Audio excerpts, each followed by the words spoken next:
ఇంకా మా పూజ అయితే స్కూల్లో జాయిన్ అయ్యి ఇంకా 1 మంత్ కూడా కాలేదు.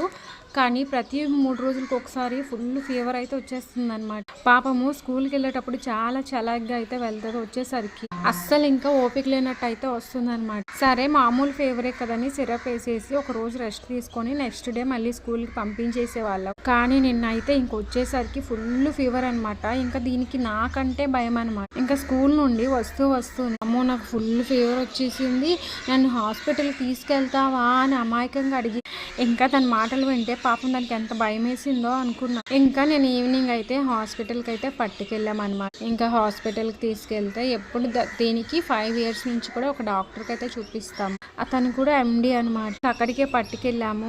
ఇలా 3 రోజులకు ఒకసారి ఫీవర్ వస్తుంది, ఒక రోజు తగ్గిపోతుంది, మళ్ళీ 3 రోజులకి మళ్ళీ రిపీట్ అవుతుందని చెప్తే డాక్టర్ అయితే ఏం చెప్పారంటే మీకే కాదమ్మా, స్కూల్లో ఫస్ట్ టైం ఇంకా స్టార్టింగ్లో స్కూల్కి వెళ్ళే పిల్లలకి ఇలా ఫీవర్ రావడం, నీరసంగా అయిపోవడం చాలా కామన్ అని చెప్పారు. ఇంకా మొదటిసారి ఎక్కువ మంది పిల్లలతో ఉంటారు కదా, కూడా మార్నింగ్ నుంచి ఈవినింగ్ వరకు ఉంటారు కాబట్టి ఒకేసారి ఆ వాతావరణం ఇదంతా మారటం వల్ల బాగా స్ట్రెయిన్ అయిపోతారు. అలాగే కొన్ని ఇన్ఫెక్షన్స్ కూడా వచ్చి ఇలా ఫీవర్ వస్తుందని చెప్పారు. మన అందరం చేసే పొరపాటు ఏంటంటే ఫీవర్ వచ్చింది కదా అని ఒక రోజు రెస్ట్ తీసుకొని మళ్ళీ పంపించేస్తుంటాం. వాళ్ళు అలా నీరసంగా ఉండడం వల్ల ఇంకా కొన్ని ఇన్ఫెక్షన్స్ అయితే వస్తాయి అని చెప్పారు.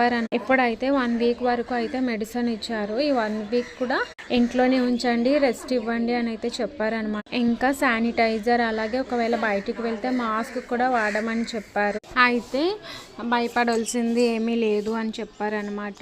ఇంకా ఇలా వైరల్ ఫీవర్ వలన స్కూల్కి పంపిస్తే ఒక పిల్ల నుంచి ఇంకా మిగతా పిల్లలకి కూడా వచ్చే అవకాశం ఉంది.